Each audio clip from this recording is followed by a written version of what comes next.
is that you don't necessarily need a formal education to start off. So we went from corporate jobs to manufacturing alcohol, mainly because we are not from the industry. We didn't have any idea what we were doing. Oh no, I screwed up. Oh shit, I'm not good enough. And we took that feedback and tried to incorporate it as much as possible to really get the product to where it is right now, a stage where we're winning awards globally. And I've learned broadly 6 things that I'd like to share with you guys that hopefully will help you on your entrepreneurial journey.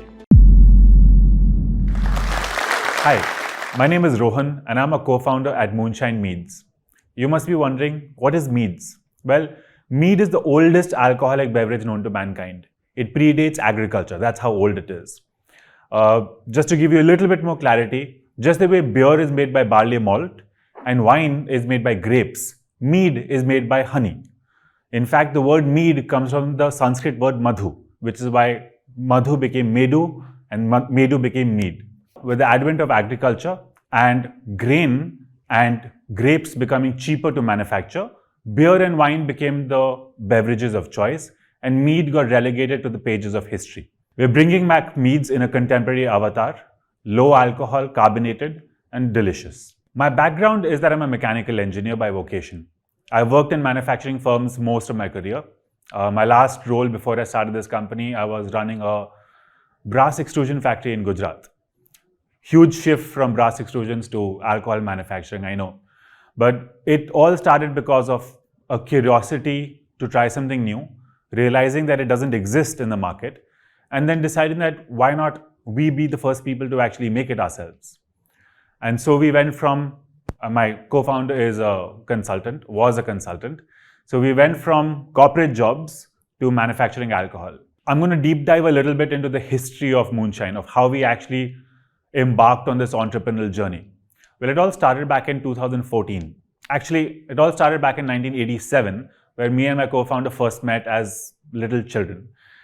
We grew up together. We've been best friends for the last 34 years. It all started in 2014 when Nitin, my co-founder, was traveling in Europe and read about meads in an in-flight magazine.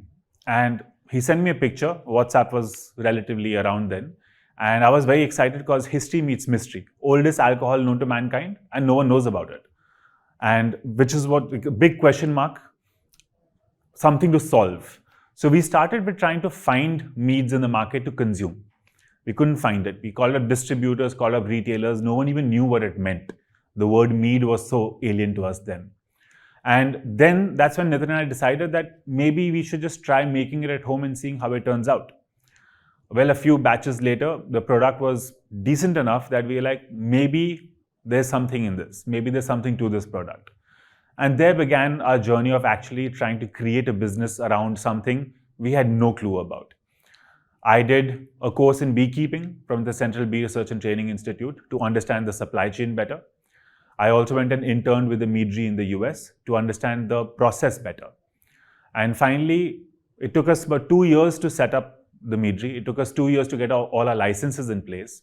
Also, mainly because we are not from the industry, we didn't have any idea what we were doing. So we were literally learning on the job. And in 2018, we launched India's, and some people say Asia's, first commercial meads. We launched them in Bombay. Nitin was the only person we had in sales. There was just me and one more person in production. And the watchman used to help out with loading stuff into the tempo. And for the first 6 to 7 months, it was just us. We did everything. From cleaning up the factory to starting batches to bottling to labeling to dispatch, it was all us. We started in Maharashtra alone. In the end of 2018, we expanded to Goa. And for 3 years, we remained a Maharashtra and Goa brand only. Just this year, 2 months ago, we've launched in Assam. We've launched in Rajasthan. We've launched in Daman. We're launching in Karnataka in another few days. And we'll also be launching in Himachal by the end of this year. I never thought I'd be an entrepreneur. I was in a corporate job. I enjoyed what I did. And I was looking for something that I would be a little bit more passionate about. So when entrepreneurship actually came about, it was almost an accidental entrepreneurship. I stumbled into it. However, over the last 4 years, now about 6 years if you consider the time we took in setting up, I've learned a lot about entrepreneurship. I've learned a lot about starting something in an industry which is not necessarily my core area of expertise, or even the area of experience. Because going from manufacturing of brass extrusion rods and turn components to go from manufacturing of machine parts to manufacturing of alcohol, completely different ball game altogether. However, a lot of the rules still applied. And I've learned broadly 6 things that I'd like to share with you guys that hopefully will help you on your entrepreneurial journey. So the first one is start by finding a good co-founder. I got supremely lucky. My co-founder turned out to be my best friend from 34 years. So there was already a good rapport established. But even within that rapport, for the first 3 years, we fought so much. Like, I've known him all my life. We've been good friends, but we disagreed on every single thing about setting up a business. But we found a common path. And I think that was super crucial. And that's what I would encourage you to do, is to have very, very clear lines of communication with your co-founder. Be very clear in giving that you should be able to give each other feedback, constructive feedback, of course. And more importantly, you should be able to receive constructive feedback. That means you need to put your ego in a little box back at home and leave it behind. It doesn't belong in a partnership. It doesn't belong in running a business. Or the second most important virtue to imbibe in yourself is to have a really good growth mindset. You must be wondering what the hell is a growth mindset? Well, a growth mindset differs from a fixed mindset in that if right now I stumble and fall and make a mistake at work, a fixed mindset would have me thinking, oh no, I screwed up. Oh shit, I'm not good enough. A growth mindset would be, here's something that I didn't know, and now it's an opportunity for me to learn something new. And so a person with a growth mindset will constantly be looking for something new to learn, will always be looking to expand his abilities and knowledge base, his or her, of course. And so I encourage you guys to actually always think from a perspective of growth mindset, always be adding value to yourself. The second thing to remember in your entrepreneurial journey is that you don't necessarily need a formal education to start off. I'm not a trained winemaker. In fact, I don't think there are any trained mead makers anywhere in the world. Everyone who's made meads, most people who've made meads, have started off home brewing as a hobby, and that hobby has become passionate enough to convert into a business. And there's so many examples of people switching careers completely, switching vocations completely to try something new, not having any training in the new area. However, now I come back to the growth mindset of what I talked in the first part. Just because you don't have the training doesn't mean you don't necessarily learn about the new field. Nitin and I, we read so many books, we spoke to so many people, we spent so much time on Reddit forums on mead making and trying to understand how to make the product better. And over there was our first learning in the first 2 years. We got the product right before we even commercially launched. So just summarizing, you don't necessarily have to have studied what you want to get into, but just because you don't have a formal training in it doesn't mean you actually don't apply yourself and don't actually work on getting that knowledge. Speak to people, read books, go onto the internet. It's like the best platform possible to imbibe as much knowledge as possible. The third thing that I'd like you to take away is that when you do start off, don't worry about having a finished product with all the bells and whistles in place before actually launching your product. I learned this from my friends in the startup world, especially the IT startup world, called minimum viable product, MVP. What you do is you create a product or a service which is good enough to actually sell, and then actually go ahead and make the first sale. Get feedback on your product or service. In our case, it was a product, and much before we launched, we had feedback from over 300 or 400 people actually telling us what they thought of the product. So we were measuring data, we were quantifying data on sweetness, on carbonation, on acidity, on flavors that work. All of this at least a year before we even launched commercially. And all of that information fed into our funnel of how can we make the product better, coming back to the growth mindset. And this helped us so much because when we finally launched as well, the product still wasn't up to the mark. We still got feedback from the market. We still got feedback from consumers telling us, I didn't like it because this was the problem. And we took that feedback and tried to incorporate it as much as possible to really get the product to where it is right now, a stage where we're winning awards globally. Just extending the previous point for this point as well is that you should always listen to your end consumer. That is the final truth. That is the only truth.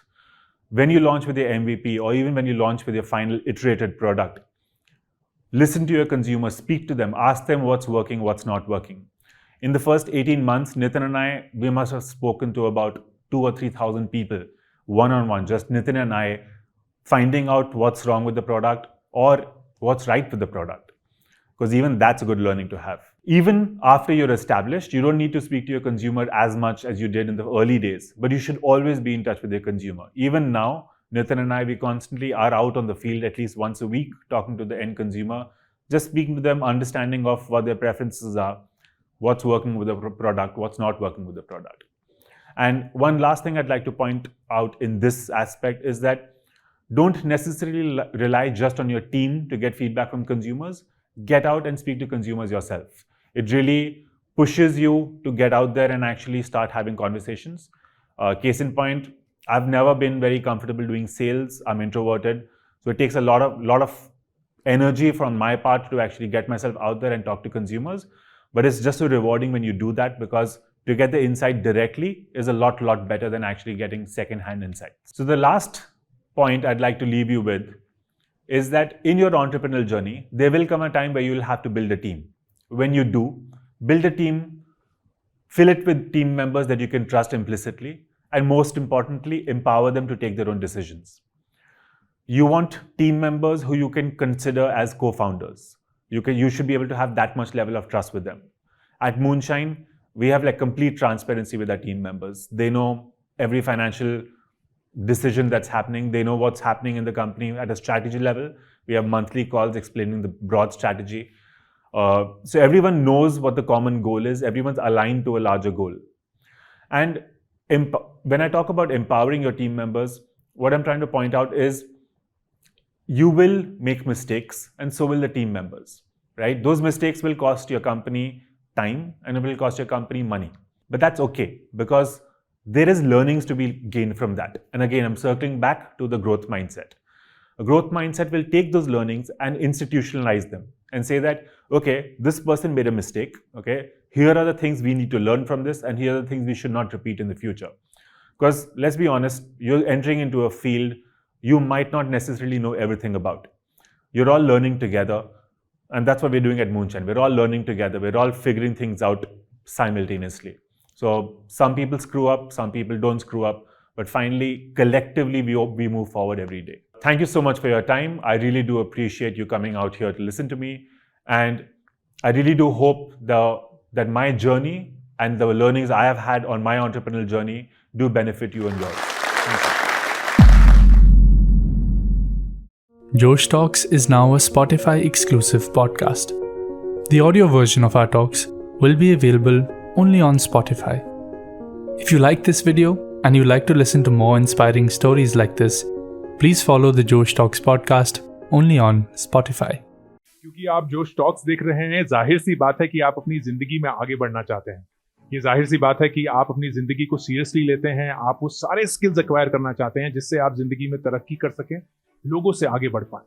और अगर ये सच है तो जोश talks का ही एक app है जोश स्किल्स, जहां एग्जैक्टली इसी चीज को करने के लिए बहुत ही खूबसूरत बहुत सारे कोर्सेज बनाए गए हैं। कोर्सेज जो लाखों स्टूडेंट्स ऑलरेडी ले चुके हैं। ये कोर्सेज स्पेसिफिकली सिर्फ एजुकेशनल नहीं है जहां आप Excel skills, PowerPoint skills और ये सब सीख सकते हैं, बल्कि लाइफ स्किल्स भी हैं जहां आप पब्लिक स्पीकर कैसे बना जाए वो सीख सकते हैं, आप कॉन्फिडेंस कैसे एक्वायर कर सकते हैं वो सीख सकते हैं, आप हेजिटेशन के बिना कैसे बोलें वो सीख सकते हैं, आप अपनी पर्सनालिटी कैसे डेवलप कर सकते हैं वो सीख सकते हैं। हर एक कोर्स में डेली क्विजेज हैं, एक्सरसाइजेज हैं, एक बहुत ही खूबसूरत कम्युनिटी है जो आपको सपोर्ट करेगी, आपको इनकरेज करेगी। तो अगर आपको ये टॉक पसंद आया हो, जोश टॉक्स जो करता है वो पसंद है, तो आपको जोश स्किल्स भी बहुत बहुत ही फायदेमंद लगेगा। आज ही डाउनलोड करें जोश स्किल्स का ऐप और उनके कोर्सेज एक्सप्लोर करके अपनी जिंदगी को